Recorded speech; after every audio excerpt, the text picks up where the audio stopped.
सबसे पहली खबर जो है वो पाकिस्तान से रिलेटेड है और ये एक परेशानकुन खबर है। इसकी वजह यह कि ईरान के दारुल हुकूमत तेहरान में पाकिस्तान का जो सफारत खाना है इजराइल ने बमबारी की। सुन लिया आपने, ट्रंप कह रहे हैं वो जो तोहफा था, मैं अब आपको बता देता हूं वो तोहफा क्या था।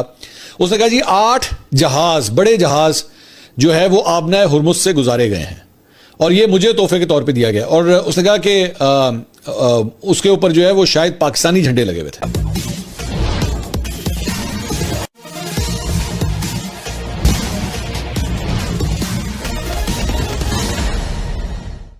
सबसे पहली खबर जो है वो पाकिस्तान से रिलेटेड है और ये एक परेशानकुन खबर है। इसकी वजह यह कि ईरान के दारुल हुकूमत तेहरान में पाकिस्तान का जो सफारत खाना है उसके करीब इजराइल ने बमबारी की है। ये एक कल रात की डेवलपमेंट है जो सामने आई है और वहां पे जो पाकिस्तान के सफीर हैं उनकी रिहाइश का भी उसी के करीब वाक़ है। तो बिल्कुल उनकी रिहाइश का और सफारत खाने के करीब जो है ये धमाके हुए हैं। सफारती ज़राए के मुताबिक पाकिस्तानी सफारत खाने के सामने ईरानी फौज का मरकज अर्तश वाक़ है, जबकि पाकिस्तानी सफीर मुदस्सिर टीपू पासदारा ने इनकलाब के इलाके में मुकीम है। सफारती ज़राए का कहना है कि रात तकरीबन 8 बजे दोनों इलाकों में भरपूर बमबारी की गई, ताहम पाकिस्तानी सफारत खाने और सफीर की रिहाइशगाह को कोई नुकसान नहीं पहुंचा है। सफारती ज़राए के मुताबिक पाकिस्तानी सफीर मुदस्सिर टीपू तेहरान में 20 के करीब सफारती अमले के साथ मामूल के मुताबिक फ़राइज़ सर अंजाम दे रहे हैं। एक सीनियर सफारतकार ने बताया कि बमबारी की शदीद आवाज़ें सुनाई दी और अमला धमाकों की आवाज़ों से परेशान जरूर हुआ। ताहम तमाम अहलकार महफूज हैं और अमला खतरनाक माहौल में ड्यूटी सर अंजाम दे रहा है। डोनाल्ड ट्रंप ने जो है वो कल रात को एक और पंडोरा बॉक्स खोला है और उसने कहा कि जी इसने एक्चुअली 1-2 दिन पहले मीडिया से बात करते हुए कहा था कि जनाब मुझे ईरानियों की जानिब से जो है ना वो एक तोहफा दिया गया और मैं बता नहीं सकता वो तोहफा क्या है। अब उसने कल रात को ये बैठा हुआ था तो डोनाल्ड ट्रंप, तो उसके अंदर उसने कहा कि जी वो जो तोहफा था मैं अब आपको बता देता हूं वो तोहफा क्या था। उसने कहा जी 8 जहाज, बड़े जहाज जो है वो आबना हुरमुज से गुजारे गए हैं और ये मुझे तोहफे के तौर पर दिया गया। और उसने कहा कि उसके ऊपर जो है वो शायद पाकिस्तानी झंडे लगे हुए थे। अब ये बड़ी इंटरेस्टिंग बात है कि ऐसे कौन से जहाज थे, क्योंकि पाकिस्तान में तो ये रिपोर्ट नहीं हुआ कि कोई ऐसे जहाज पाकिस्तान आए हों जिनके ऊपर पाकिस्तानी झंडे लगे हुए हों। और 8 जहाज, मतलब हमें तो यहाँ पे बाय द वे आज जुम्मे का दिन है और मेरे ख्याल में अगले 12 से 24 घंटे के अंदर जो है वो पेट्रोल और डीजल की नई कीमतें भी आने वाली हैं, तो यदि भी तैयारी पढ़ लो, मैं पहले से आपको बता दूं। और मुझे लगता है, मेरे एनालिसिस हैं, ये खबर नहीं है कि दिल थाम के बैठ जाइए, ये मैं आपको अभी से बता रहा हूँ, क्योंकि मेरी इतलात के मुताबिक पिछले जुम्मे को जो है वो बिल्कुल काम पका हुआ था, लेकिन किस्मत हमारी ये थी कि ईद आ गई थी। तो वज़ीर आज़म हाउस के अंदर जो है वो ख़ास तौर पे प्राइम मिनिस्टर ने एक्चुअली उसके ऊपर बड़ा स्ट्रांग उन्होंने कहा कि भाई हो ही नहीं सकता, मैं ईद देते हैं पेट्रोल की कीमत बढ़ाती थी, क्यों होना है फिर। तो वो ईद आ गई थी तो इसलिए शायद बचत होगी। अगले 24 घंटे में जो है ना अपना दिल थाम लीजिएगा, बस मैं आपको अभी से बता रहा हूँ मैं, क्योंकि मेरे पास खबरें कुछ ज़्यादा अच्छी नहीं है। अल्लाह करे मेरी खबर जो है वो गलत साबित हो, लेकिन मेरे पास खबरें अच्छी नहीं है कि कोई बड़ा धमाका हो सकता है पेट्रोल की कीमत को लेके। तो एनीवेज डोनाल्ड ट्रंप ने कहा कि जनाब 8 जहाज जो है वो गुजरे वहां से आबना हुरमुज से और ये मुझे तोहफा दिया गया ईरानियों की जानिब से। और उसके बाद उन्होंने अपने पता नहीं खुद ही बैठ के उसने कहा उन्होंने मुझसे जो है किसी बात के ऊपर माफी भी मांगी कि हमने ये फलां बात की थी। उन्होंने 2 जहाज और उसके अंदर फिर ऐड कर दिए, तो ये 10 जहाज हो गए। अब ये नहीं उसने बताया कि ये 10 जहाज आए कहां से, मतलब किस पोर्ट से आ रहे थे, उनके अंदर तेल था, गैस थी, क्या था और कहां जा रहे थे, क्योंकि पाकिस्तान में तो 10 जहाज नहीं आए, रात को ही शुरू हो गए थे। और फिर एक डोनाल्ड ट्रंप का पाकिस्तान को मजाक उड़ाता हुआ एक वीडियो आया। कल उन्होंने एक प्रेस कॉन्फ्रेंस किया था और उसमें पाकिस्तान की वो खूब इंसल्ट कर रहे हैं और उसमें उन्होंने कहा कि ईरान की तरफ से मुझे एक गिफ्ट मिला है। और फिर उन्होंने विटकॉफ की तरह बोला, चेहरा देखकर कहा कि मैं बता दूं क्या गिफ्ट है। तो विटकॉफ ने कहा कि सर आप कुछ भी कर सकते हैं, आप प्रेसिडेंट हैं, आप चाहे तो बता सकते हैं। फिर उन्होंने कहा कि पाकिस्तान झंडा लगा हुआ 8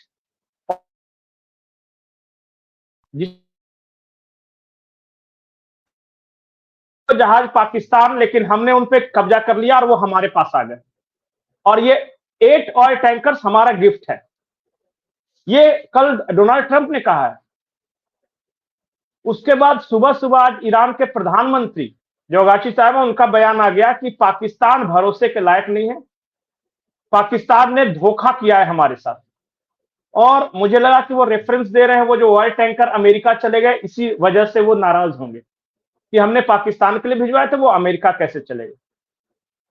और इसके बाद अभी अभी एक पाकिस्तान का जहाज आ रहा था कच्चा तेल लेके, उसको ईरान ने मिसाइल मारकर वापस पीछे धकेल दिया है। यानी अब even Pakistani oil tankers are not allowed. Strait of Hormuz से वो पास नहीं हो सकते। पहले से ही एनर्जी क्राइसिस से जूझ रहा है पाकिस्तान, और फिर ये हालत हो गई। तो कहने का मतलब यह है कि एक तरफ अमेरिका बम बरसा रहा है, दूसरी तरफ ईरान से भी गया ये। सुनिए, आपने ट्रम्प कह रहा है कि जो हमें तोहफा दिया था, ये बार बार कह रहा था ईरान ने तोहफा दिया, हमें तोहफा दिया।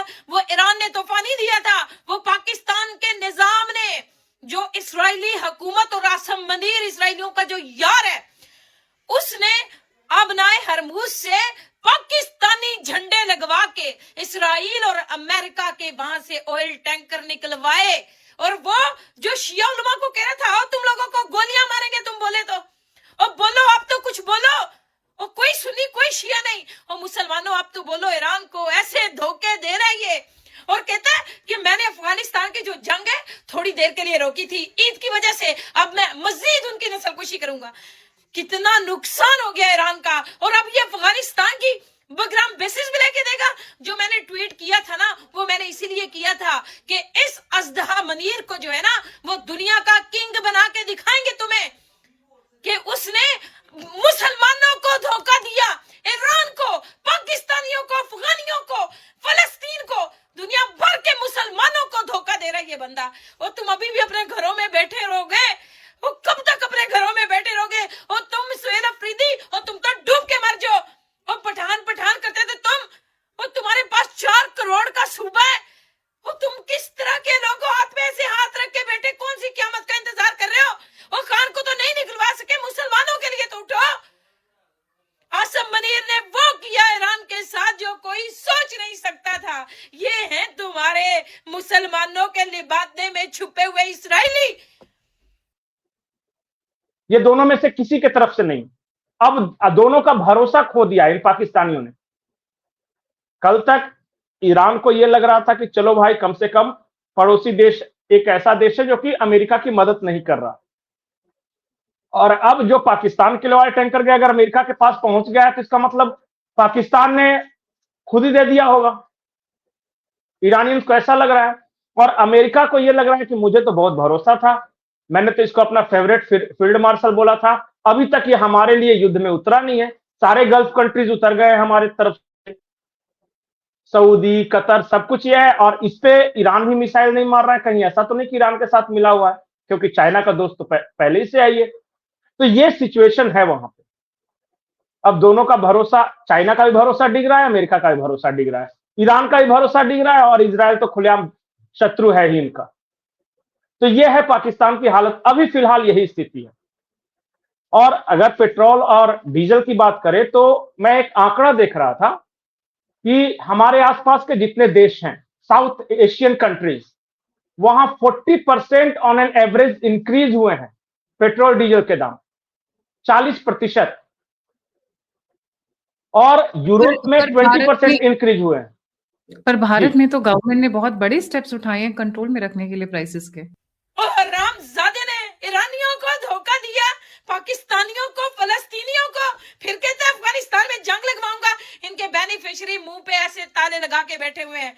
और पाकिस्तान के लोग भी अच्छे, पाकिस्तान भी अच्छा, नहीं अच्छे हैं तो ये इसराइली जो पाकिस्तान में बैठे हैं। इसलिए मैंने कहा था इस निजाम से कोई भी डायलॉग ना करना, ईरान वालों, डायरेक्ट कर लेना, ये धोखेबाज हैं।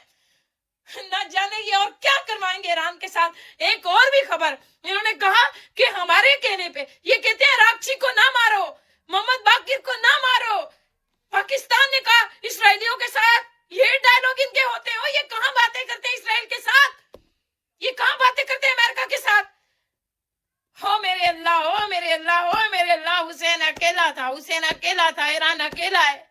ये मुसलमान अल्लाह तेरा नाम लेते हैं, ये तेरा नहीं है, तेरे बंदे ये मुसलमान। तुम लोग किस तरह के मुसलमान हो? उनके शहर के शहर ईरान के खत्म हो रहे, तरो तनहा लड़ रहा है, सारे अरब इकट्ठे होके कह रहे हैं कि आओ ईरान के ऊपर हमला करें। ओ खुदा तुम लोगों को गर्क करे, तुम्हारी खामोशी पे खुदा तुम लोगों को लानत डाले। जो तेल ये अमेरिका को देते हैं, तुम्हें नहीं देते हैं, तुम्हें नहीं देते तेल, तुम्हारे बच्चे मर जाए, तुम्हें 50-50, 100-100 रुपए का महंगा करते हैं, लेकिन अमेरिका को तेल देते हैं छुपा छुपा के पाकिस्तान के झंडों के नीचे। और लानत तुम सारे के मुसलमान होने पर, खामोश रहने पे। बिल्कुल बिल्कुल।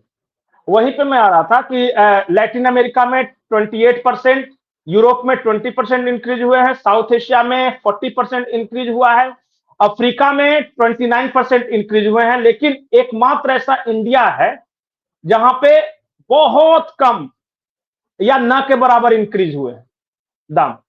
और फिर एक सरकार का फैसला आया है, सरकार ने कहा है कि जो एक्साइज ड्यूटी पेट्रोल और डीजल पर हम लेते हैं वो हम कम कर रहे हैं।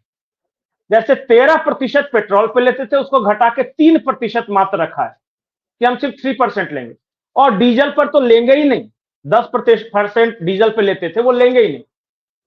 इससे यह होगा कि जो पेट्रोलियम कंपनियों को जो घाटा लग रहा था, इंटरनेशनल मार्केट में क्रूड ऑयल प्राइसेस जो बढ़ रहे थे और हम यहां उसी रेट पे दे रहे हैं ग्राहकों को, तो जो घाटा लग रहा था वो कंपेंसेट करने में मदद मिलेगी। और सरकार का यह कहना है कि हम बर्दाश्त कर लेंगे हमें जो नुकसान होगा, लेकिन आम जनता तक वो नहीं ट्रांसमिट करना चाहिए वो नुकसान। आम जनता को किसी तरह की परेशानी नहीं होनी चाहिए। आप अगर हमसे जुड़ा रहना चाहते हैं तो कृपया मेरे चैनल को सब्सक्राइब करें तथा बेल आइकन भी दबा दें ताकि नई वीडियो की जानकारी तुरंत आप तक पहुंच जाए। धन्यवाद। जय हिंद।